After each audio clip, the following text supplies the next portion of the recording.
I won't go, Grandfather. I won't leave the 20th century. I'd rather eat the TARDIS than you. Now you're being sentimental and childish. No, I mean it. Very well. Then you must go with them. I'll open the door. Are you coming, Susan? Oh, no, Grandfather, no! Let me go. No! Get back to the ship, child. Hold it.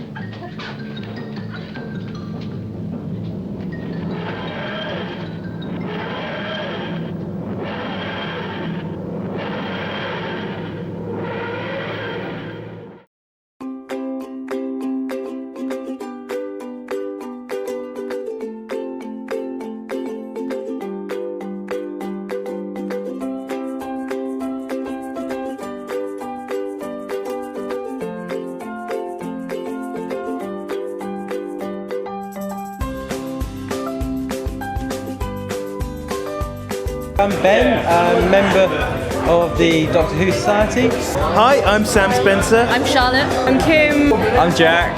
My name is Alexis Harrow. My favourite Doctor so far is Matt Smith. It's Christopher Eccleston. Christopher Eccleston, purely because no one else ever says he is, even though he is the best. Probably Matt Smith. Sylvester McCoy. My favourite Doctor would have to be William Hartnell.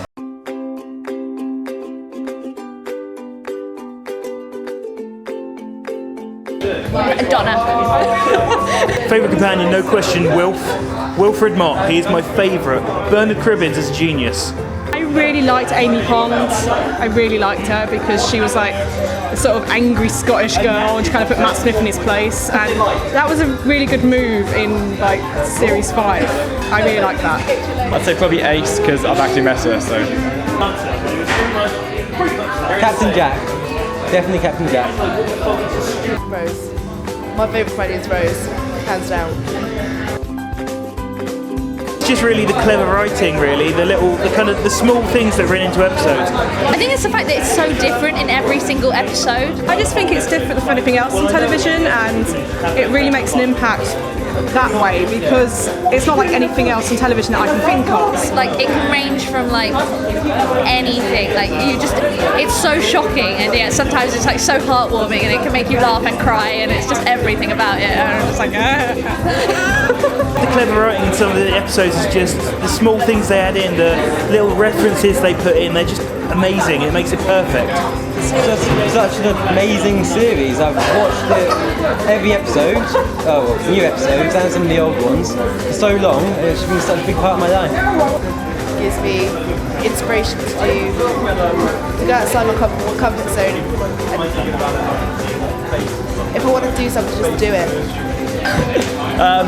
Well, before I used to like sort of the action and kind of, just watching it on TV, and as I've got older, like now I'm more interested, as well as that, as the behind the scenes, so the special effects, the writing, the plot development, all that kind of fandom stuff, and I want to hopefully use it as a career of some sort one day.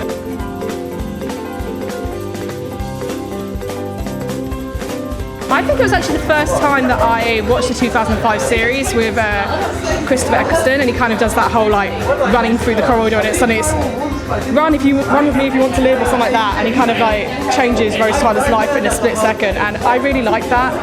And for Doctor Who to come back after a certain amount of years, it was a really good concept.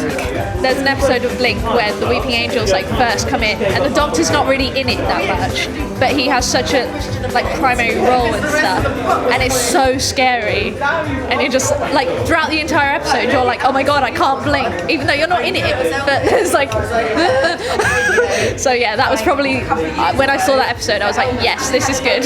It's the Waters of Mars. It's like an Easter special, I think, once, which was really strange. But it was just the writing, and it was perfect. It was the end of David Tennant, just his Doctor. Just the emotion in the episode was perfect. It brings a tear to my eye. How good it was. I end the episode and I'm like, I kind of got sort of properly into it, I'd say around the first series with Christopher Eccleston, like sort of about 5 episodes in. But I think I really came to appreciate last year with the 50th, because it was kind of a big thing and everyone's thinking, is it going to work, is it going to not? And it kind of all pulled off in the end. Loved it, kind of hated it when David had to leave Rose on Bad Wolf bed. Saddest moment, but most emotional. I think it was Doomsday with Rose and the Doctor and the wall, and they were there hand to hand. I got so emotional, and I was just like, wow, this has really got me. I'm in this for life now. That's it. I'm hooked.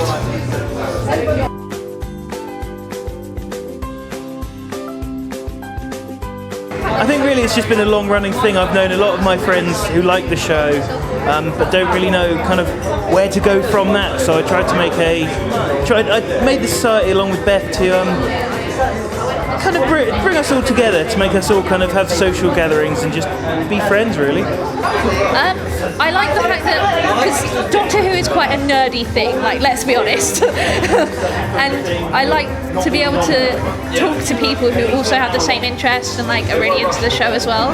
Because like there's a limit, like there's liking a show and then there is really loving a show.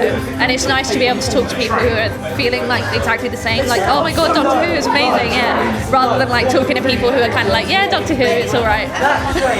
Well, when I came here, I was a bit disappointed that they didn't have one already. So as soon as I heard that there was going to be one set up, I wanted to be straight in it. I want to be a part of that. Just so people can understand me, really. Because I talk to my friends about it a lot, and they're just like, "What? I don't get it." It's like, okay, fair enough. But I think it's just meeting people who've got similar interests, I suppose. Like, even if it's not always about Doctor Who, there's kind of links between other stuff and about like people's different personalities. So I think it's just a nice way to get to know people without, you know, it being too big or anything. I joined because I'm new here and I've loved Doctor Who for so long. So I saw the society and I thought I'd join. It's nice, sociable, I'm talking to people, it's very fun. I just think it's nice to have people around you who like the same things, because it's very hard to find nerds in a small area. And if you can find people who like the same things as yourself, then it's good to be with those people, I suppose.